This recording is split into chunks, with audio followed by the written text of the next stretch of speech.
Hola a todos, bienvenidos a este nuevo episodio de Hablemos Claro, conversaciones sobre educación sexual. Y en esta oportunidad me acompaña Mariano Asla. Mariano es doctor en filosofía por la Universidad de Navarra, en España, vocal del Consejo de Ética en Medicina de la Academia Nacional de Medicina, investigador en el Instituto de Filosofía de la Universidad Austral y profesor full-time de la Facultad de Ciencias Biomédicas de la misma universidad, la Universidad Austral. ¿Cómo estás, Mariano? Muy Gracias bien, por Juan acompañarnos. Francisco. No, muy bien. Te agradezco yo mucho la invitación y esta oportunidad de compartir reflexiones con ustedes. Así que, bueno, esperemos que nos vaya bien. Esperemos, va a valer la pena. Vamos a conversar en esta oportunidad con Mariano, un tema que Mariano tiene muy trabajado, que es el tema del transhumanismo. Un tema que Mariano puede sonar tal vez poco familiar para muchas personas, el término. Sin embargo, creo que es un tema que está muy cercano a nosotros, aunque no nos demos cuenta. Por eso quisiera preguntarte en primera instancia, ¿qué es propiamente el transhumanismo? Bien. Bueno, el transhumanismo es un movimiento científico y filosófico que propone la modificación de la naturaleza humana a partir de la convergencia de las nuevas tecnologías. Eh, la convergencia de la tecnología genética con la informacional, con la nanotecnología y con con la perspectiva cognitiva. Entonces, de alguna manera, el transhumanismo postula que la especie humana ha avanzado hasta ahora modificando al ambiente, es decir, adaptando al medio a sus propias necesidades, y esto ha permitido, de alguna manera, el progreso humano, pero que se ha topado siempre con un límite, y que ese límite viene dado por la propia biología humana, por el cuerpo.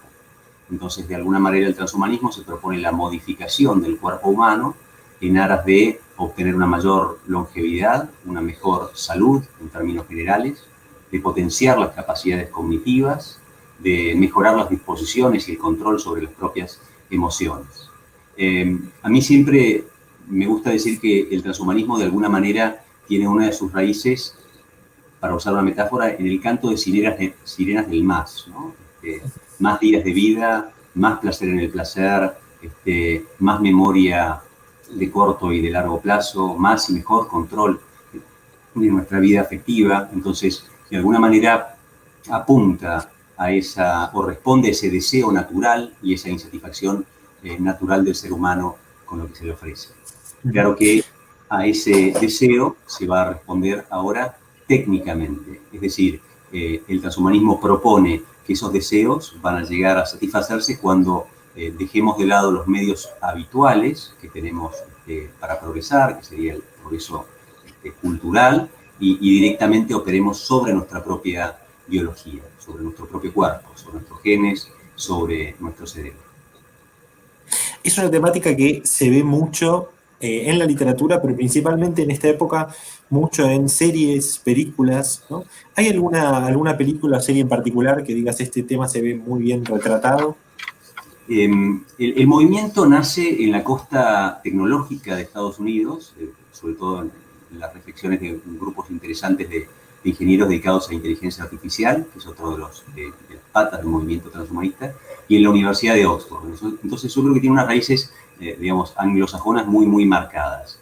Y eso hace que esté muy presente por influencia de la academia, me parece a mí, en el ámbito cinematográfico, sobre todo en Estados Unidos y en Inglaterra. En concreto, a mí me parece que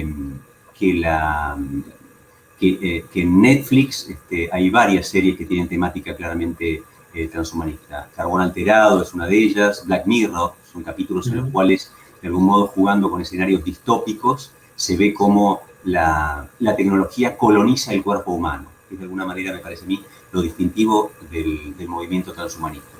No es ya la tecnología que es un medio de expansión de lo humano hacia el medio, sino que es la colonización de lo técnico a la propia corporeidad humana.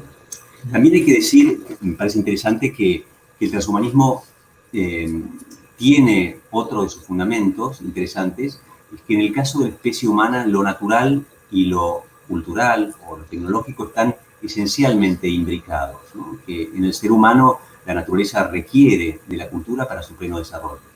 A ver, los utensilios que nos ayudan a defendernos o ayudaron a nuestros ancestros a defenderse de los animales, el cocinar los alimentos, el vino que alegra el corazón y hace posible las fiestas, pero incluso el lenguaje por el cual nosotros alcanzamos el pleno desarrollo o ejercicio de la racionalidad son constructos culturales. Entonces, es cierto, y en eso los transhumanistas tienen razón, que en el ser humano trazar una línea definitiva entre lo que es la naturaleza y la cultura es algo muy complejo, ¿no? Porque el ser humano es naturalmente cultural, culturalmente natural.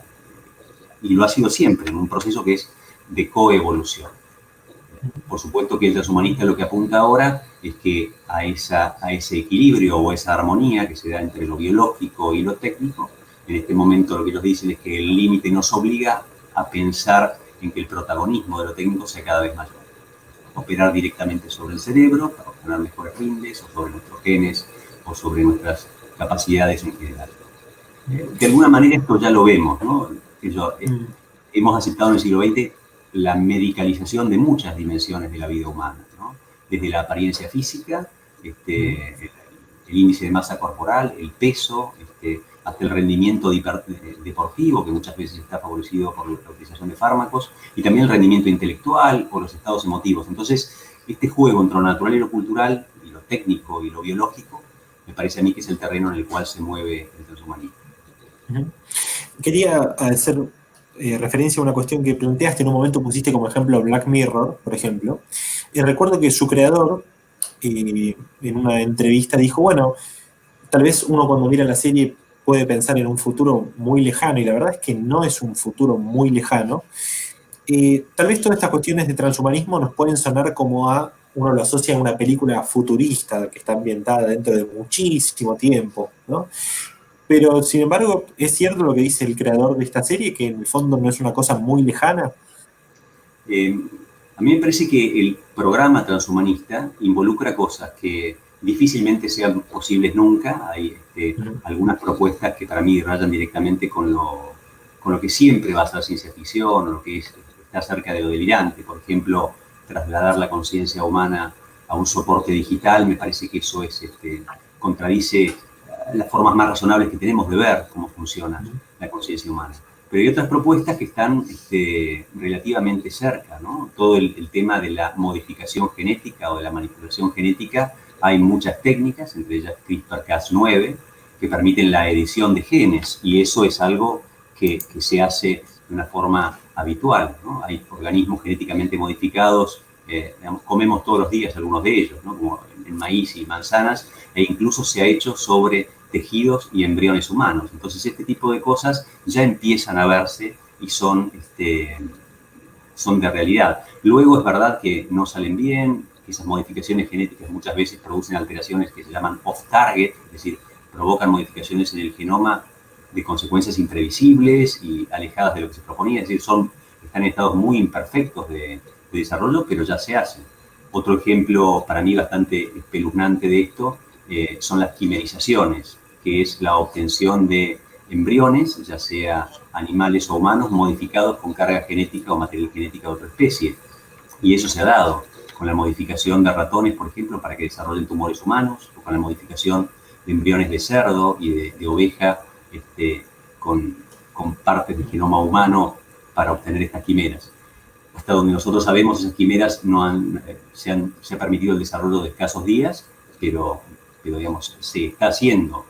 Hay reparos morales y por supuesto que también reparos legales en algunos países, pero me refiero a que algunas cosas ya están.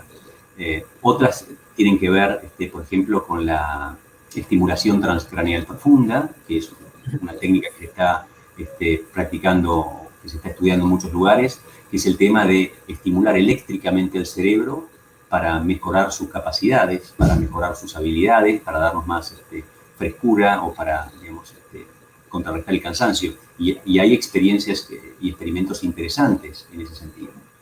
Otras líneas de investigación tienen que ver con ralentizar o detener el envejecimiento, que también tienen un desarrollo bastante notable. Es decir, el programa transhumanista es muy amplio, tiene distintas aristas, y en algunas de ellas los desarrollos son más promisorios que en otras, pero digamos, habría que puntualizar.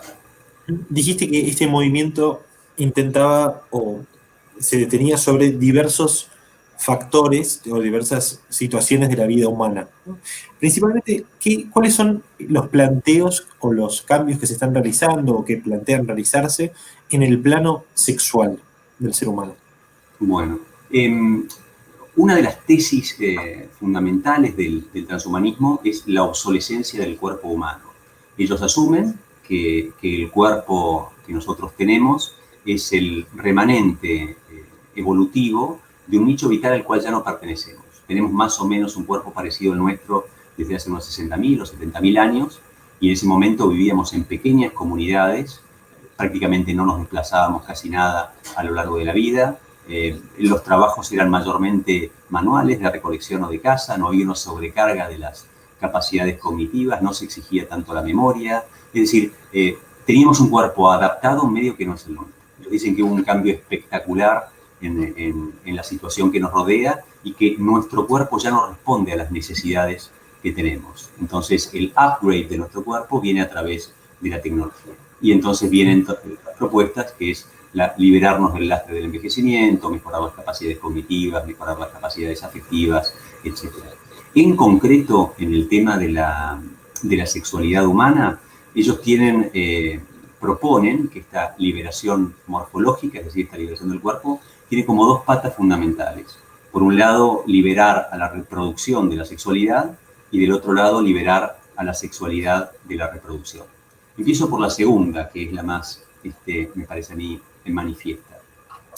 Hace tiempo, y esto digamos, me parece que es evidente para todos, que la técnica y la tecnología han permitido disociar el acto sexual de sus consecuencias procreativas. Y este adelanto técnico tuvo, y es muchas veces utilizado como ejemplo, de cómo una posibilidad de la técnica tiene influencia en las conductas de las personas, es decir, luego tiene influencia en la cultura y en la sociedad. Hace tiempo ya que vincular el acto sexual a la procreación es una decisión personal tomada en el seno de una familia, y fuera de ese ámbito es muy común que se los tenga como realidades disociadas de hecho, ¿no? Y esto lo permite la tecnología. En ese sentido, la visión que ellos tienen de la sexualidad es una visión meramente recreativa, en la cual la función que cumple la sexualidad es una función hedónica, en la cual el otro, en la relación sexual, pasa a ser meramente un instrumento o partener o función de esa, digamos, de esa realidad vivida en términos meramente hedonistas. Del otro lado de la polaridad, la reproducción sin sexualidad tiene que ver sobre todo con el planteo eficientista. Para los transhumanistas, la reproducción humana, como la conocemos, es una forma muy ineficiente de reproducción, porque el periodo fértil de la mujer en el mes es un periodo demasiado breve, y además porque de la cantidad natural de embarazos que se producen después de una reacción sexual, hay un porcentaje muy, muy importante, entre el 11 y el 15%, que terminan en abortos espontáneos. Y si a eso se suma, además, la posibilidad de enfermedades de origen genético o congénito, mezcladas todas esas variables, junto con el hecho de que el embarazo quita a la mujer de su escenario laboral, es decir, impide compita igual con el hombre, hacen que ellos entiendan que la sexualidad o que la reproducción debe estar desvinculada a la sexualidad. Para eso proponen la fecundación in vitro, en la cual hay una perfecta selección de los gametos que se van a unir, y la ectogénesis. La ectogénesis sería el desarrollo de estos embriones escogidos en un ambiente que está bajo control de los médicos desde el inicio hasta el final. Es decir, conducir el embarazo fuera del útero materno hasta el momento de, se llama nacimiento, o ese momento al cual el niño pasaría ya a estar con sus progenitores. Yo veo como dos cosas en esto muy explícitas, ¿no? La primera es como una visión demasiado hedonista de la sexualidad humana tiende por fuerza al aumento del egoísmo, es decir, a la instrumentalización de la otra persona, y en ese sentido el otro, que pasa a ser simplemente una función, se transforma en un algo o en un alguien intercambiable y en última instancia sustituible, ¿no? Tanto que muchos transhumanistas postulan que el final de la historia es que la sexualidad va a encontrar su desarrollo mejor dicho, compañeros sexuales robóticos, o dejando de lado ya lo biológico y en realidades virtuales o aumentadas. Es decir, yo creo que marca una tendencia filosófica muy profunda, y es que el egoísmo encierra, o el hedonismo encierra a la persona tanto en sí mismo, que el otro pierde totalmente importancia. Entonces, es verdad, ellos postulan una sexualidad sin riesgos, sin costos, sin necesidad del flirteo, sin la posibilidad del rechazo, pero por eso mismo también trivializada, ¿no? Ausente de significado profundo. Creo que en ese sentido hay un empobrecimiento muy marcado. Del mismo modo, la visión eficientista que plantean de la procreación tiene sus aspectos reales. Es verdad que la procreación humana en términos de deseos puede presentarse como ineficiente. Hoy lo vemos mucho en las parejas que se casan grandes. Es verdad también que está sometida a riesgos, no elige los hijos que va a tener ni cómo van a ser, pero también es verdad que eso es constitutivo de una relación en la cual se da la aceptación del hijo como un don, ¿no? Entonces, cuando un matrimonio quiere tener un hijo, en el fondo lo que está haciendo es aceptar ese don de la vida y acogerlo de un modo incondicional. Esta es una crítica que le hace mucho un filósofo americano que se llama Michael Sandel, en un libro que se llama The Case Against Perfection, o el caso contra la perfección, o el juicio contra la perfección, en la cual le echa en cara al transhumanismo que desarma la lógica de la relación paterno-filial que tiene que ver con el amor incondicional, con la aceptación del hijo como un don y no como un producto. Creo que esa es una crítica interesante. Siempre en el transhumanismo, o en muchas de las propuestas transhumanistas, está la incapacidad de ver la ambivalencia del límite. Porque el límite, es verdad que cercena, impide, a veces mutila, molesta, pero también es condición de posibilidad de bienes mejores, ¿no? Entonces, la indefensión del neonato, su carácter falible, hace que los adultos que estén a su cuidado, de algún modo, tengan que sacar lo mejor de sí mismos. Entonces, frente a la falibilidad y vulnerabilidad del bebé, es que un padre está obligado a ser generoso y a ser mejor persona, ¿no? A mí me parece que es la indefensión del niño la que hace que el padre se vea obligado a ser providente, es su irracionalidad la que nos obliga a ser pacientes, y en el fondo es el ser del hijo aceptado como un don lo que me obliga a mí a mejorarme como padre. Y al mismo tiempo es lo que hace posible, me parece, o ayuda a la mutua donación y aceptación de los que constituyen el matrimonio. Entonces, siempre el transhumanismo es como el enamoramiento de las posibilidades que la técnica nos coloca delante, sin la consideración de que los límites, sobre todo los límites humanos, además de encerrar a las personas, las constituyen, las particularizan, ¿no? Son el precio de la existencia y de una existencia particular. Quería preguntarte, porque me llamó mucho la atención que vos al inicio hiciste mención de, bueno, en el fondo hay un deseo natural en el ser humano, ¿no?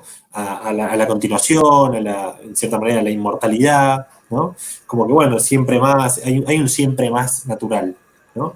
El amor por la propia existencia, ¿no? De conservarla y demás.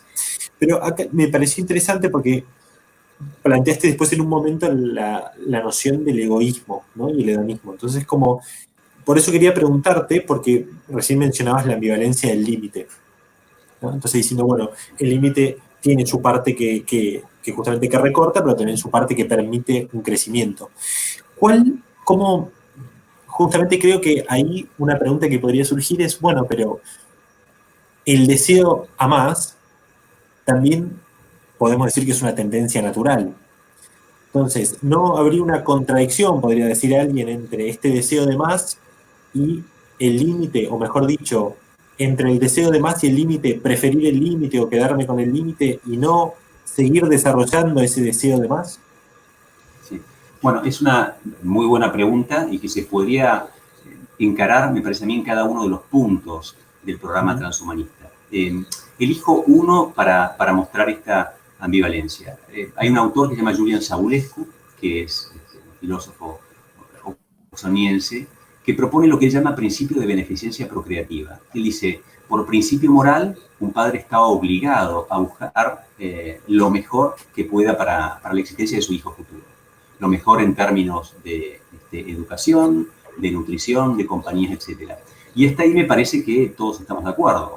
Mi hijo no me pidió nacer, entonces su mera existencia, que asumo como un don, me obliga a mí a buscar lo mejor para él.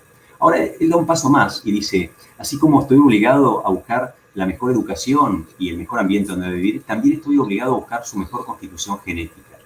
Y entonces, si yo sé que va a tener una determinada enfermedad, tengo la obligación de evitarlo, ahí podríamos discutir un poco más. Y si sé que una determinada sociedad premia una determinada característica, por ejemplo, la altura, o sea, las personas altas en general tienen mejores posibilidades laborales, y hay una correlación bastante estrecha entre eso, entonces, ¿por qué no hacerlo directamente más alto o con mayor índice IQ, coeficiente intelectual o masa muscular, lo que sea? Entonces, de algún modo él traslada ese afán meliorista a la constitución genética de vida. Ahora bien, esto que empieza como una invitación o digamos, reconocerle la libertad al padre de darle a su hijo lo mejor, termina siendo, como por una especie de pendiente resbaladiza, una imposición. Porque, de alguna manera, si un padre está obligado a mejorar a su hijo genéticamente para que sea el mejor exponente posible de la especie humana, si no lo hiciera, estaría incurriendo en una falta por negligencia. Para ponerlo en términos sencillos, el nacimiento de un hijo discapacitado, lejos de constituir de algún modo la muestra de amor incondicional de los padres, sería una negligencia de los padres que tendrían que haber optado por otro tipo de salud. Yo creo que eso explica en parte algo que se observa en muchos países del primer mundo, en Inglaterra y en Estados Unidos, y es prácticamente la eliminación de algunas enfermedades que se diagnostican fácilmente con diagnóstico prenatal. En concreto estoy pensando en el síndrome de Down, que prácticamente ha desaparecido de Inglaterra y Estados Unidos, y que también empieza a desaparecer en Argentina en las clases medias y clases altas. Entonces, lo que empieza como una invitación a mejorar termina siendo un valor al individuo por sus capacidades y, por lo tanto, eso deriva en que aquel que no da con estos estándares biológicos de inteligencia o de belleza debe ser eliminado. Entonces, de algún modo, la superación de los límites, en el caso del ser humano, puede llevar, por exageración, a la desnaturalización. A ver, otro ejemplo sería, el afán que el ser humano tiene de conservar la vida es natural. Tenemos un Dios de vivos y no un Dios de muertos, ¿no? Dios ama la vida y no la muerte, y cada persona vale como un absoluto en sí misma. Eso es cierto. Ahora, si con el afán de prolongar mi existencia estoy dispuesto a prescindir de mi corporeidad, es decir, ir reemplazando partes biológicas por otras artificiales hasta que el producto final ya no tenga nada de biología. Bueno, cabe preguntarme a quién salvé, ¿no? O quién es ese ser que transpone la meta. Es decir, si el precio de combatir la vulnerabilidad humana es la transformación del ser humano en otra cosa, y bueno, es una muerte, un triunfo paradójico, ¿no? Es como ganar una batalla o ganar una carrera y darse cuenta después de la meta que ya no se es quien se es. Entonces, siempre está este tema. Yo creo que en el ser humano es constitutivo el afán de progreso, es esencial su afán de trascendencia, pero en ese afán por trasponer los límites no tiene que terminar destruyéndose a sí mismo. Siempre seremos limitados, la infinitud no nos está dada porque no somos Dios. El mejor de los seres humanos posibles es una ficción, ¿no? Como el último de los números naturales. Sencillamente no existe, ¿no? Y por otro lado, somos seres vulnerables y dependientes. Y en esa vulnerabilidad y dependencia están las raíces de la sociabilidad que también nos constituye. Entonces, creo, y yo en ese sentido soy muy crítico del movimiento transhumanista, sobre todo el transhumanismo radical, pero le reconozco que hunde sus raíces en afanes humanos que son perfectamente lógicos y razonables. Es lógico y razonable querer vivir más tiempo, prolongar, si podemos, la juventud, evitar las enfermedades. Digamos, si pudiéramos mejorar nuestra inteligencia también sería una bendición. El tema es a qué precio logramos eso y que ese tipo de mejoras no terminen desvirtuando lo que somos o desvirtuando nuestra propia naturaleza humana. ¿Qué ves hoy en el plano sexual que está ya tan metido, digamos, en la cultura con respecto a estos temas, que el ser humano ya casi ni se cuestiona y que lo considera como algo más habitual o más natural digamos, que ya lo artificial comenzó a ser natural, digamos, ¿no? ¿Qué observás vos en ese plano? Bueno, estableciendo una relación con el transhumanismo, a mí me parece que lo que hay de fondo es una idea de lo que en la filosofía se llama un constructivismo muy radical, o sea, una visión en la cual la esencia humana es el producto de una construcción que tiene que ver con la sociedad en la que un sujeto vive y sobre todo que tiene que ver con los deseos de ese propio sujeto. A mí me parece que en el ámbito de la sexualidad, a diferencia de muchos otros ámbitos, se ha propuesto y se ha aceptado de un modo crítico que la autopercepción que una persona tiene de sí misma define realmente lo que esa persona es. Fíjate que es un postulado muy fuerte en términos metafísicos y que no aceptaríamos prácticamente en ningún otro ámbito, ¿no? Si yo me autopercibiera como Roger Federer, ciertamente no podría firmar cheques en su nombre ni pagar con su tarjeta de crédito. Si, digamos, yo me autopercibiera más joven o joven, eso no me haría inmune al coronavirus que anda dando vueltas y ese tipo de cosas. Entonces, me parece que en el ámbito de la sexualidad y sobre todo por influencia de lo que llamamos filosofía del género, hemos aceptado muy livianamente este tema de que la identidad sexual de una persona depende de la autopercepción. Eso en el transhumanismo es natural porque en el transhumanismo la noción de naturaleza humana queda absolutamente desdibujada. Yo creo que hay como un movimiento que se observa muy claro. En una perspectiva creacionista, que es una perspectiva filosófica, considero yo válida, la naturaleza es asumida como un don, es decir, es un regalo que tiene sus límites, que tiene sus condiciones, pero que tiene un valor intrínseco que debe ser conservado, cultivado, cuidado y potenciado en la medida que podamos. Ahora bien, cuando esa perspectiva creacionista cede a otras, en las cuales no hay, en el fondo, un fundamento para la aceptación de la realidad se vuelve materia prima, que es un poco lo que pasa en Marx. En Marx, la naturaleza es materia prima para la acción humana, el proyecto revolucionario. El transhumanismo da un paso más y dice, no, la naturaleza no es solo materia prima, la naturaleza es obstáculo para la realización humana. La biología es obstáculo. Y esto se debe por un lado, a un crecimiento desmesurado en la creencia en las posibilidades de la ciencia. O sea, el transhumanista y muchos transhumanistas tienen una expectativa mesiánica en la ciencia, ¿no? Y esto obedece a un mecanismo psicológico bastante habitual y es que como yo no sé cómo funcionan técnicamente las cosas, no sé qué pueden lograr y qué no. A ver, para un ejemplo sencillo. Yo estoy hablando con vos en este momento y estamos en lugares distintos y la verdad es que para mí es un milagro. No tengo ni idea, entonces, de cómo es esto posible, cómo mi imagen se traslada. Bueno, es una cosa. Entonces, de esa taumaturgia de la ciencia y la tecnología que hacen cosas que me sorprenden, como por un mecanismo psicológico natural, que yo no sé qué límites están en lo que puede hacer. Ese es un mecanismo muy habitual. Entonces, si la ciencia logró poner un hombre en la luna, hacer que nos comuniquemos, etcétera, ¿qué no podrá? ¿No? Y ahí entra todo, ¿no? O prácticamente todas las cosas. En ese sentido, yo creo que la crisis del coronavirus es una especie de masazo espectacular a las pretensiones del programa transhumanista.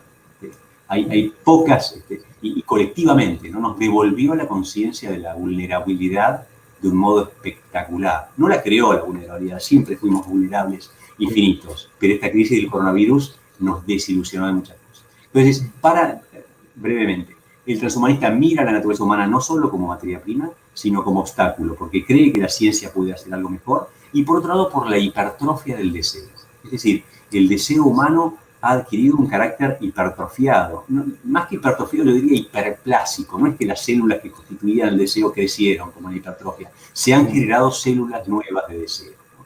Y entonces deseamos unas vivencias de placer desconocidas y no solo ya duplicar la expectativa de vida, sino vivir 10 vidas posibles y tener un perfecto control sobre nuestras memorias. En fin, hemos dado rienda suelta a nuestra capacidad de desear, apoyándonos entonces en esta especie de esperanza en lo que la ciencia pueda lograr.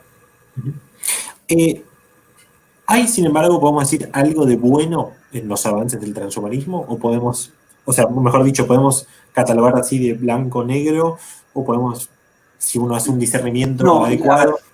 El transhumanismo es un movimiento que yo lo entiendo en términos de ideología, antes de que tiene muchos aspectos en común con otras ideologías a lo largo de lo que fue el siglo XX, es decir, es una filosofía como praxis, no como comprensión de la realidad, sino como programa de acción.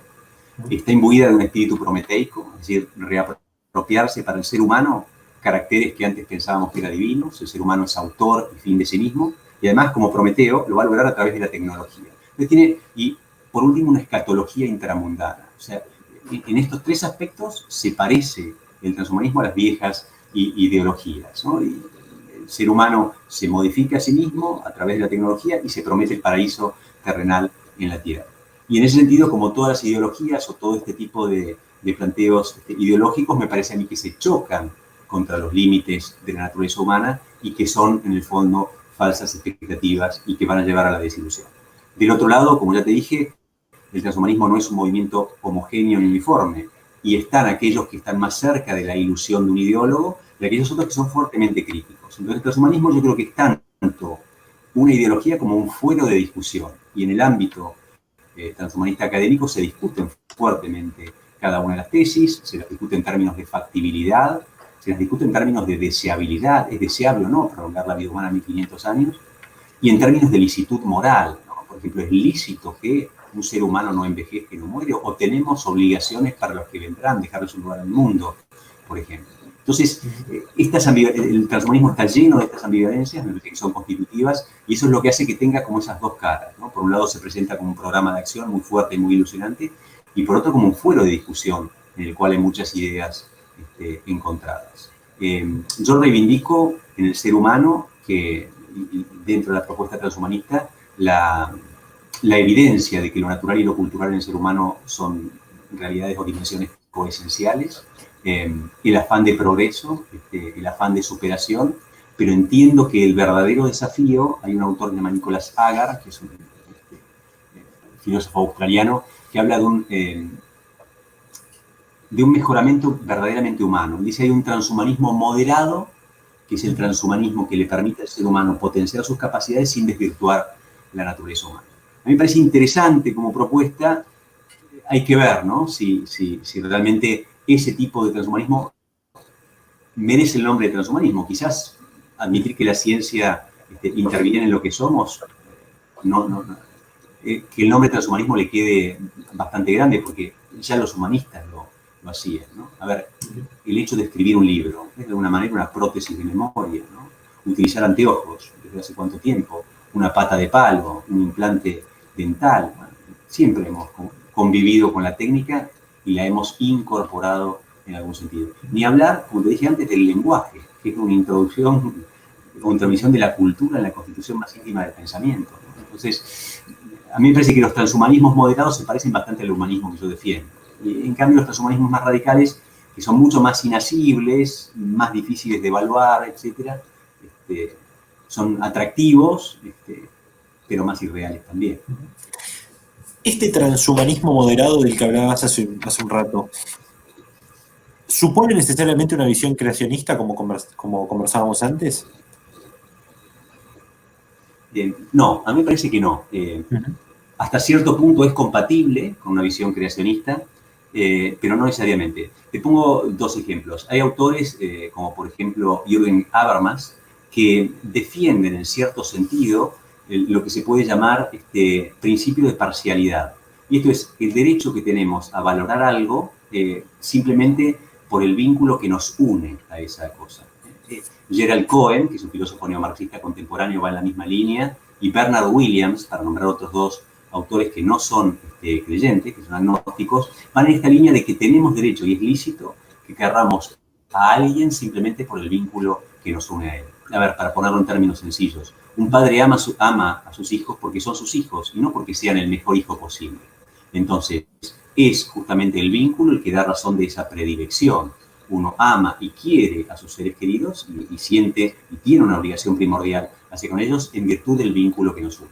En ese sentido, uno podría decir que uno ama la naturaleza humana no porque sea la naturaleza o la mejor naturaleza biológica concebible, sino porque es la propia. Y creo que ese es un argumento que no hay que desatender. Los seres humanos tenemos esta capacidad de valorar las cosas y a las personas, sobre todo por lo que son, y no en tanto que portadoras de valores. Entonces, por ejemplo, uno puede vincularse en una relación afectiva a una persona durante toda la vida y amar a esa persona independientemente de que alguna de sus capacidades vayan disminuyendo con el tiempo, ¿no? Y entonces uno ama a la persona por lo que es y eso hace que se pueda, digamos, conservar ese amor. Yo creo que ahí está, como dice Gerald Cohen, la raíz de que en el fondo cada decisión importante de la vida nos hace un poco conservadores, ¿no? Reivindica lo que tenemos cada uno de nosotros de conservadores. Otra apelación sería la de decir que la naturaleza humana es valiosa porque lleva milenios rodando sobre la Tierra. Y entonces quizás no es el diseño que más nos guste o más perfecto, pero es un diseño robusto. Y si vamos a mejorar algo que lleva tantos años de aprendizaje en sus choques contra el medio, tenemos que estar muy seguros de lo que estamos haciendo. Esto sería tanto como decir principio de precaución. No es fácil mejorar lo que no sabes cómo funciona perfectamente, ¿no? Por ejemplo, ¿cómo mejorar el genoma? Si no conocemos perfectamente el genoma, a las pruebas me remito, tenemos el mapeo bastante completo, en teoría completo, del coronavirus y no nos sirve prácticamente de nada al día de hoy. Ojalá que sí, en breve, pero son muchas cosas las que desconocemos. Lo mismo con el cerebro humano, pretendemos mejorar la capacidad moral, la memoria o las capacidades cognitivas y no sabemos a ciencia cierta cómo funciona. Entonces, es un diseño robusto, es un diseño probado, corremos el riesgo digamos, de introducir cambios con consecuencias imprevisibles si lo cambiamos. Y la otra sí sería una perspectiva creacionista, que es la perspectiva de hemos salido de las manos de Dios, y entonces sin pensar en un diseño, al estilo del diseño inteligente, pero sí de un designio divino que le da valor a nuestra naturaleza. Nuestra naturaleza es digna de ser conservada y encierra un valor porque somos seres personales. Y somos seres personales y al mismo tiempo biológicos, y al mismo tiempo relacionales, vulnerables, dependientes y sexuados. Y todas esas características hacen a la persona humana. Y prescindir de alguna de esas características sería en el fondo la renuncia a nuestra propia naturaleza. Mariano, pienso en un educador, por ejemplo. Sí, perfecto. Pienso en un educador, por ejemplo, que conversa estas cuestiones con sus alumnos.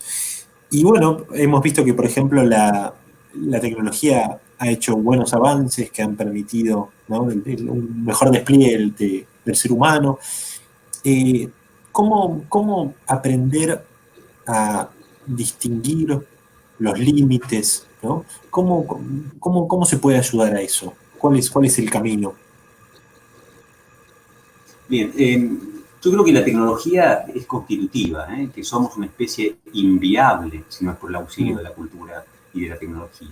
Lo que pasa es que cuando los medios crecen en poder, y este poder parece prácticamente adquirir dinamismos propios, es que tenemos que retomar cierta capacidad de señorío. Yo creo que el ser humano hoy más que nunca necesita frenarse un poco, tomar distancia y hacerse preguntas acerca de hacia dónde queremos ir. Un poco la lógica del transhumanismo es insistir en discursos como el cambio es inevitable, la velocidad es exponencial, tenemos que prepararnos para el mundo que viene. Y yo creo, por el contrario, que tenemos que preguntarnos qué mundo queremos, porque los cambios no son inevitables y el futuro es lo que nosotros hagamos con nuestra libertad. Entonces, me parece que en el ámbito de la educación tenemos que formar a nuestros hijos y, en definitiva, también a nuestros alumnos en esto de que tengan frente a la tecnología y frente a la cultura una actitud de ponderación crítica, ¿no? ¿Qué de esto que se me ofrece, que tiene sus atractivos, es realmente bueno en un sentido profundo? No todas las posibilidades que la tecnología coloca en nuestras manos son dignas de ser utilizadas o son lícitas en materia moral. Y en ese sentido, creo que la defensa de la naturaleza humana, repito, como un ser finito, vulnerable, relacional, dependiente y sexuado, es lo que no debemos perder de vista.